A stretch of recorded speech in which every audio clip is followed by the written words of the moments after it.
Hello friend, आप देख रहे हैं target with Chandra YouTube channel. मैं हूं चंद्रभान। तो हम लोग बात करेंगे आज सृजनात्मकता की, क्रिएटिविटी की। तो ये जो वीडियो है वो सभी शिक्षक भर्ती परीक्षाओं हेतु इम्पोर्टेंट है, चाहे वो सी-टेट हो, यूपी-टेट हो, सुपर-टेट हो, रीट हो, डी-एस-एस-बी हो। तो जितने भी शिक्षक भर्ती से संबंधित परीक्षाएं हैं उनके लिए इम्पोर्टेंट वीडियो है। और यहाँ पर हम लोग सृजनात्मकता को बहुत ही कम समय में बहुत ही सरल तरीके से अच्छे से समझने वाले हैं। अभी तक मैं CDP फॉर सी-टेट के जो है 14 वीडियो बना चुका हूँ, 13 बना चुका हूँ, ये 14वां वीडियो है। तो बहुत इंपॉर्टेंट है आपके लिए। तो आइए शुरू करते हैं सृजनात्मकता के बारे में, इसके अर्थ, परिभाषा और इसकी विशेषताओं के बारे में आज हम लोग बात करेंगे। सबसे पहले बात करते हैं सृजनात्मकता के अर्थ की। तो यहाँ पर आप यहाँ से शुरू करिए। देखिए, सृजनात्मक शब्द अंग्रेजी के क्रिएटिविटी से बना है, जिसका अर्थ है सृजन करना व उत्पन्न करना, मतलब नया नवीन निर्माण करना। सृजनात्मकता जन्मजात व अर्जित होती है, इस बात को याद रखिए। ये जन्मजात भी होती है और अर्जित मतलब दोनों होती है। यह सार्वभौमिक होती है, सभी में पाई जाती है। सृजनात्मकता का विकास बाल्यावस्था से प्रारंभ हो जाता है एवं 30 वर्ष की आयु तक सृजनात्मकता अपनी चरम सीमा पर पहुंच जाती है। याद रखिए, विकल्प में हो सकता है शैशवावस्था भी दे दिया जाए। तो याद रखिए, सृजनात्मकता की शुरुआत बाल्यावस्था से होती है, जब बच्चा नए नए खिलौने बनाना शुरू करता है, स्वयं बनाता है, मिट्टी के खिलौने बनाता है और बहुत सारी चीज़ें जो है इकट्ठा करके उनसे तरह तरह की चीज़ें वो बना देता है, अलग अलग प्रकार की नवीन चीज़ें। तो यहाँ से जो है क्रिएटिविटी का जन्म होता है और ये सृजनात्मकता जो है 30 वर्ष की आयु तक अपने चरम पर होती है और बाकी तो ये लाइफ टाइम चलती रहती है। अगला है कि जिन बालकों को उचित वातावरण व आवश्यक संसाधन नहीं मिल पाते हैं, उनको उनकी सृजनात्मकता का दमन हो जाता है। अर्थात बच्चों को ऐसी स्वतंत्रता ना दी जाए ताकि उनको खेलने ना दिया जाए, उनको कुछ करने ना दिया जाए, तो ऐसे में सृजनात्मकता का दमन होता है और आजकल यही हो भी रहा है। या उनको आवश्यक संसाधन नहीं मिल पाते हैं, बनी बनाई चीज़ें मिलती हैं जिससे कि उनको कुछ बनाने की ज़रूरत नहीं पड़ती। तो इस तरह से जो है बच्चों की सृजनात्मकता का दमन किया जा रहा है। अधिक नियंत्रण व कठोर अनुशासन में रखने से भी बालकों की सृजनात्मकता का दमन हो जाता है। हमेशा आप उसको घर में कैद रखिए, उसको आप कठोर अनुशासन में रखिए, तो ऐसे में वो कुछ नया नहीं कर पाएगा, इसलिए उसकी सृजनात्मकता का जो है दमन हो जाएगा। सृजनात्मकता व बुद्धि का सकारात्मक संबंध होता है। तो इस सृजनात्मकता के अर्थ के बारे में हम लोग बात कर रहे हैं। अगला है कि औसत से अधिक बुद्धि वाला कोई भी बालक सृजनशील हो सकता है। जिसकी बुद्धि, जिसकी इंटेलिजेंस एवरेज से अधिक है, एवरेज से नीचे वाला नहीं, एवरेज से जिसकी अधिक है, वो बालक सृजनशील हो सकता है। जरूरी नहीं है कि प्रतिभाशाली बालक ही सृजनशील हो, ठीक है। सृजनात्मकता अपसारी चिंतन पर आधारित होती है, अर्थात ये जो है डाइवर्जेंट थिंकिंग पर आधारित होती है। अपसारी चिंतन पर, अपसारी चिंतन का मतलब होता है जब हम कई दिशाओं में चिंतन करें, डाइवर्जेंट थिंकिंग जब हम करें और एक समस्या के लिए ढेर सारे समाधान खोज लें, तो उसे हम इस प्रकार के चिंतन को अपसारी चिंतन कहते हैं। तो जो सृजनात्मकता है वो अपसारी चिंतन पर आधारित होती है, जबकि बुद्धि अभिसारी चिंतन पर आधारित होती है। मोस्ट इंपॉर्टेंट ये स्टेटमेंट है, इसको आप जरूर याद रखिए। जेम्स ड्रेवर ने कहा है कि सृजनात्मकता भी एक तरीके की परिभाषाएं हैं जिनको हम पढ़ेंगे, इंपॉर्टेंट जो परिभाषाएं हैं। जेम्स ड्रेवर कहते हैं कि सृजनात्मकता मुख्यतः नवीन रचना या उत्पादन में दिखाई देती है। क्रो एंड क्रो का कहना है कि सृजनात्मकता मौलिक परिणामों को व्यक्त करने की मानसिक प्रक्रिया है। अर्थात जो भी नए नए विचार आते हैं हमारे मस्तिष्क में, उन नए विचारों के द्वारा जब हम किसी नई चीज़ का निर्माण कर देते हैं, हम एक रिजल्ट दे देते हैं, तो उसे हम सृजनात्मकता कहते हैं, क्रो एंड क्रो के अनुसार। स्टेन कहते हैं कि जब किसी कार्य का परिणाम नवीन है, जो किसी समय में समूह द्वारा उपयोगी मान्य हो, वह कार्य सृजनात्मकता कहलाता है। मतलब जो भी काम किया जाए उसका रिजल्ट कैसा हो, एकदम नया हो, जो किसी समय में और उसी किसी समय में, अर्थात जिस समय उसका निर्माण किया गया है समूह द्वारा, अर्थात किसी एक व्यक्ति द्वारा नहीं बल्कि कई समूह द्वारा, कई लोगों के द्वारा अगर वो कार्य उपयोगी मान्य हो, तब वो सृजनात्मकता कहलाता है। आप कुछ ऐसा नवीन करेंगे जो उपयोगी नहीं है और किसी के द्वारा मान्य नहीं है, तो वो सृजनात्मकता नहीं कहा जाएगा। कॉर्ल एवं ब्रूस कहते हैं कि सृजनात्मकता एक मौलिक उत्पादन के रूप में मानव मन की ग्रहण करके अभिव्यक्त करने और गुणांकन करने की योग्यता एवं क्रिया है। तो मौलिक उत्पादन मतलब जो एकदम रियल हो, ओरिजिनल हो, उसके उत्पादन के रूप में मानव मन की ग्रहण करके अभिव्यक्त करने और गुणांकन करने की योग्यता एवं क्रिया है।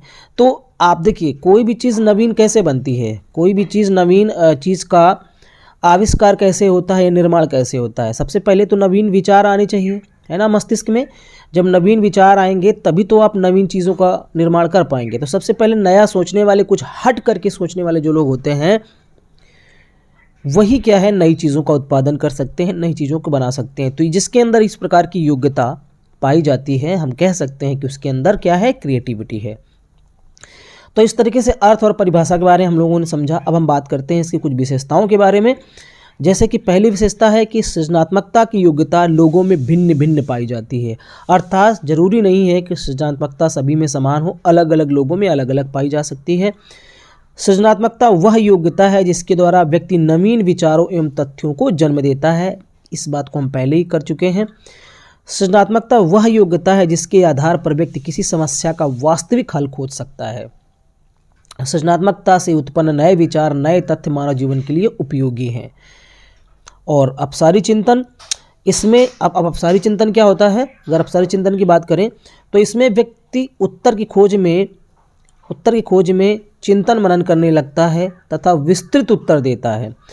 विस्तृत उत्तर का मतलब क्या है कि जब उस चीज़ के बारे में वो एक्सप्लेन करे, जिस चीज़ को उसने खोजा है उसको एक्सप्लेन कर सके, उसको कितना भी एक्सप्लेन करके बताए लेकिन उसका अर्थ ना बदले, राइट, वो उपयोगी मान्य हो और उसको हर एंगल से समझा पाए, हर आयाम उसका बता पाए, किसी भी आयाम से उसको देखा जाए तो उसमें गलती ना हो। तो इस प्रकार के चिंतन को अपसारी चिंतन कहते हैं। और कई बार जो है अपसारी चिंतन करवाया जाता है बच्चों से। तो वो कैसे करवाया जाता है, जब बच्चों से खुले छोर वाले प्रश्न पूछे जाते हैं। प्रश्न दो तरह के होते हैं, खुले छोर वाले और बंद छोर वाले। तो जो खुले छोर वाले प्रश्न होते हैं वो प्रश्न जो है अपसारी चिंतन पर आधारित होते हैं। अर्थात उन प्रश्नों का उत्तर देने के लिए बालक क्या करेगा, अपसारी चिंतन करेगा, कन्वर्जेंट थिंकिंग करेगा। उसी का उदाहरण यहाँ पर दिया गया है। जैसे कि प्रश्न है पहला कि लकड़ी की छड़ के क्या क्या उपयोग हैं। एक लकड़ी की छड़ी है, उसके क्या क्या उपयोग हैं। तो अब बच्चे से अगर ऐसा पूछा जाएगा तो कोई एक निश्चित वो उत्तर नहीं देगा, वो कई सारे उत्तर बताएगा कि लकड़ी के क्या क्या उपयोग होते हैं। तो यहाँ पर देखिए हमने उसके चिंतन को कैसा कर दिया, उसके चिंतन को हमने विस्तृत कर दिया, उसके चिंतन को हमने फैलाया है, हमने उसको चिंतन करने के बहुत सारे मौके दिए हैं। अर्थात एक तरीके का जो स्वतंत्र चिंतन होता है उसी को हम अपसारी चिंतन कहते हैं। जैसे दूसरा प्रश्न है कि यदि मनुष्य पक्षियों की भांति उड़ने लग जाए तो क्या होगा। अगर ऐसा आप बच्चों से पूछते हैं तो इसका भी जवाब विस्तृत मिलेगा। अलग अलग बच्चों से पूछेंगे, सारे बच्चे अपने अपने हिसाब से अलग अलग उत्तर देंगे, या एक ही बच्चा कई प्रकार के जो उत्तर है वो देगा कि हाँ मनुष्य अगर उड़ने लगेगा तो क्या क्या अच्छा रहेगा, क्या क्या वो कर सकता है। तो इस तरीके से यहाँ पर जो है बच्चों को खुले छोर वाले प्रश्न दे करके हम अपसारी चिंतन करा सकते हैं। अगर हम अपसारी चिंतन की बात करते हैं, अर्थात जब हम कन्वर्जेंट थिंकिंग की बात करते हैं, तो इस चिंतन में व्यक्ति यांत्रिक तरीके से सोचता हुआ एक निश्चित उत्तर पर पहुंच जाता है। अर्थात यहाँ हम क्या देखते हैं, यहाँ हम बात करते हैं कि जब कोई डिसीजन लेता है तो बहुत सारे आइडियाज़ को सोचता है, सोचने के बाद किसी एक जगह पर, किसी एक सॉल्यूशन पर पहुंचता है। जैसे डिसीजन लेना क्या है, बहुत सारे तथ्यों को सोचते हुए हम किसी एक जगह पर पहुंचते हैं, किसी एक निर्णय पर पहुंचते हैं। तो ये जो होता है इस प्रकार का चिंतन वो अपसारी चिंतन होता है। अर्थात इसमें संकुचित होता है, ये स्टेप बाय स्टेप चलता है और इसके बाद किसी एक पॉइंट पर हम पहुंचते हैं। जैसे अगर इसका उदाहरण देखें, जैसे कि प्रश्न है भारत के राष्ट्रपति कौन है, तो अब इसके लिए जो है उसको पता रहेगा तो बता देगा, या उसने कभी पढ़ा होगा तो उन तथ्यों को सोच सोच करके किसी एक जगह पर पहुंचेगा कि रामनाथ कोविंद। अब ऐसा नहीं कि भारत के राष्ट्रपति को विस्तारित करके बताया जा सके, है ना। जैसे उत्तर प्रदेश की राजधानी कहाँ है, लखनऊ, तो किसी एक डिसीजन में आपको बता देना है, ज़्यादा आपको दिमाग लगाने की जरूरत नहीं है। आप अपने पूर्व अनुभवों, जो सूचनाएं आपने इकट्ठा की हैं उनके आधार पर, उन तथ्यों के आधार पर किसी एक निष्कर्ष पर पहुंचते हैं और इस प्रकार के चिंतन को अपसारी चिंतन कहा जाता है। नोट पॉइंट है यहाँ पर, इम्पॉर्टेंट है। जैसे सृजनात्मकता अपसारी चिंतन पर आधारित होता है, जबकि बुद्धि अभिसारी चिंतन पर आधारित होती है। याद रखिए, इंपॉर्टेंट है। अपसारी व अभिसारी शब्दों का सर्वप्रथम प्रयोग किसके द्वारा किया गया था, गिलफोर्ड के द्वारा किया गया था। तो ये इम्पोर्टेंट फैक्ट है। अब हम बात करते हैं सृजनात्मकता का परीक्षण व मापन की। तो सृजनात्मकता को मापने का प्रमुख प्रयास जो है गिलफोर्ड के द्वारा ही किया गया था। इन्होंने सृजनात्मकता की पहचान के लिए अनेक परीक्षण किए जो निरंतरता, लोचनीयता, मौलिकता तथा विस्तार का मापन करते हैं। तो आप सृजनात्मकता के तत्वों की अगर बात करें तो यही 4 चीज़ें होती हैं। निरंतरता, जिसे हम प्रवाह बोलते हैं, लोचनीयता, फ्लेक्सिबिलिटी है, मौलिकता, ओरिजिनलिटी है, और विस्तार जिसे हम कह सकते हैं एक्सप्लेन ज़्यादा से ज़्यादा हम उसको हम कर सकें। तो इस तरीके से ये तत्व होते हैं। अब जैसे वृत्त परीक्षण, ठीक है, ये भी वृत्त परीक्षण करवाने से भी ये सृजनात्मकता का विकास होता है। चित्र पूर्ति परीक्षण, चित्र को अधूरा कर लेंगे तो बच्चे से पूछा जाएगा इसमें कैसे कैसे क्या होगा, यहाँ भी सृजनात्मकता का परीक्षण किया जा सकता है। अब बच्चा अगर चित्र को पूरा कर पाता है सही से तो इसका मतलब वो सृजनात्मक है, नहीं कर पाता है तो उसके अंदर सृजनात्मकता नहीं है। प्रोडक्ट इम्प्रूवमेंट टारक, टीन के डिब्बे का परीक्षण, टीन के ढेर सारे डिब्बे दे दिए जाएँ और कहा जाए कि आप इन डिब्बों से कुछ बनाइए नया। तो इस तरीके से हम सृजनात्मकता का परीक्षण कर सकते हैं कि वो बच्चा सच में कितना सृजनशील है। कुछ वस्तुएं हम अपने विद्यालय पे रखें और उनको दे दें बच्चों को और बोलें कि इनसे आप कुछ भी जो मन है वो बनाइए, तो अगर वो कोई उपयोगी और ऐसी अर्थपूर्ण वस्तु का निर्माण करता है जो सच में उपयोगी हो, या ऐसा लगे कि हाँ इसका उपयोग किया जा सकता है, सच में ये अर्थपूर्ण है, तो हम कह सकते हैं कि उस बच्चे के अंदर सृजनात्मकता है। अब भारत में सृजनात्मकता का महत्वपूर्ण परीक्षण बाकर, मेहंदी व पासी के द्वारा किया गया था।